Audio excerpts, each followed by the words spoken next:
morning, family and friends. Good morning, family and friends. Want to treat today for you guys. Another video. This really, the purpose of this is to document the process throughout. A lot of little things are happening constantly, even just today. A lot of things are happening today and things to think about. So just a little summary on what we went through today.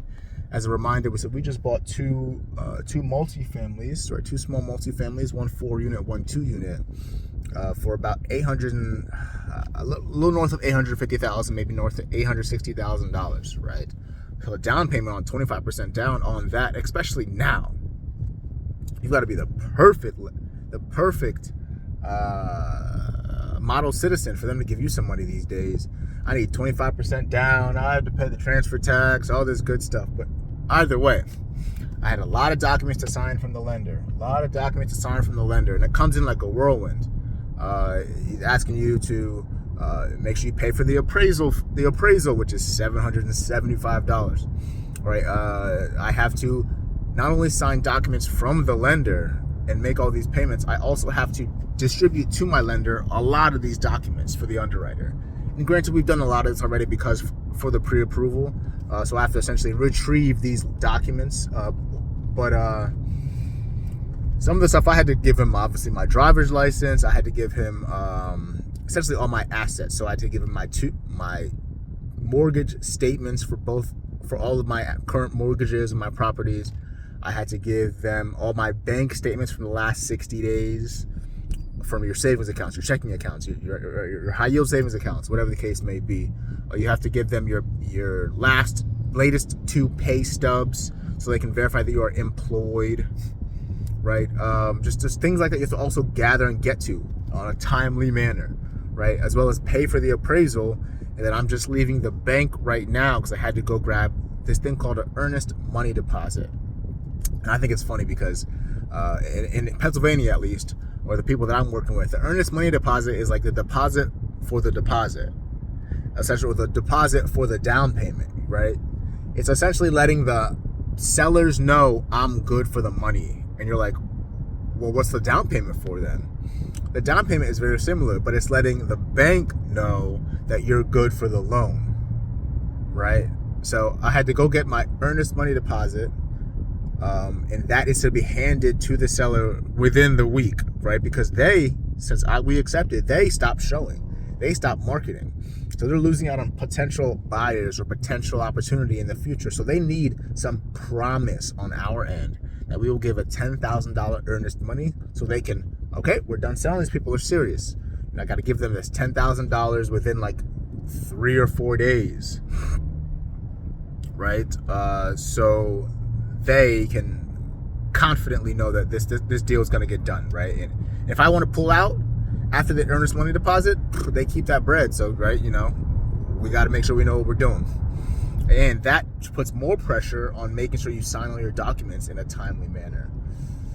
So a lot of those 3 things happening, right? All my signing my documents from my lender, paying for appraisals, handing over all asset documents, right? Bank statements, mortgage statements, pay stubs, and this is just from my lender. Also, same repetitive process for my realtor as well. So make sure you sign documents from your realtor. Make sure you agree to the terms and conditions. You read over the terms, and from that point on, you keep things moving. But this stuff has to be done. Stuff has to be planned and ahead. It can't be last minute, man. It can't be last minute. So this is what I'm going through. A little insight on you guys who are interested in this, and it's not to scare you. This is not to scare any of you.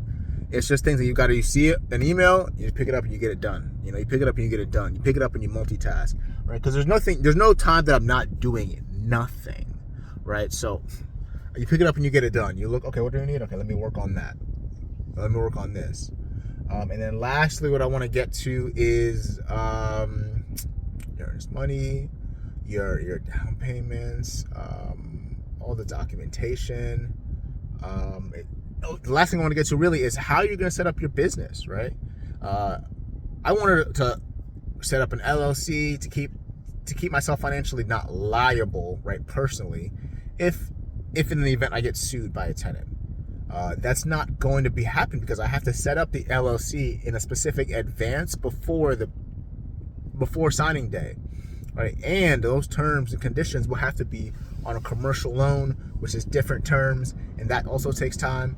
So there are options. And in a nutshell, and I'm not saying this to confuse you, I probably am. I need to explain this better.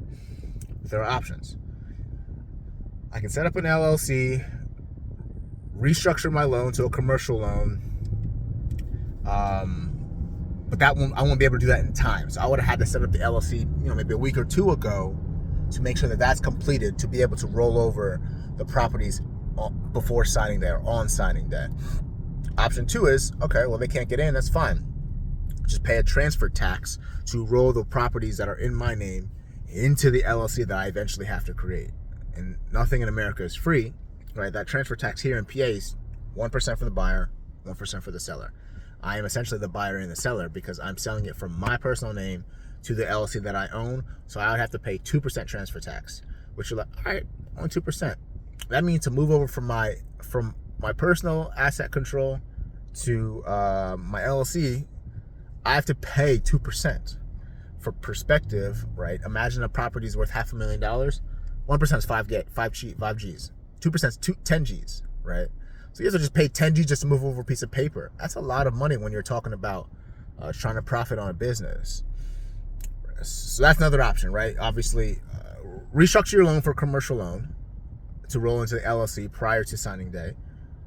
Don't worry about setting up the LLC prior to signing day, but then in the future, whenever you want that, is to roll over with a transfer tax into the LLC. Or option 3, which what I'm going to do is not put an LLC. I'm going to get an umbrella insurance. Call my insurance company for both of these. Get umbrella insurance, which is going to be a little bit more expensive, but I need protection for these silly tenants sometimes. So umbrella insurance for these tenants for the time being until I plan to refinance my loans, both of them, and roll them into my LLC. Yeah. I know, man. I know. So we'll see. But that's what I went through today, all while working, right? A complete full day from 5 a.m. until, what time is it? 4 p.m. So this is okay. This is what it is. But the thing is, this stuff is temporary. This stuff is temporary. You get this out the way while still marketing the property, right? We can really get things moving. So things are going to be all good. Keep pushing, keep fighting, and I'll keep you guys updated. Let me know what you want to know, because I really think these regular updates are good ideas for newer investors or newer buyers, or for myself, right? Because that lets you kind of, when you're going through things, you don't know if you're doing it right. Understand that I'm going through this as well, so you are doing it correctly. So don't worry. Thank you. Over and out.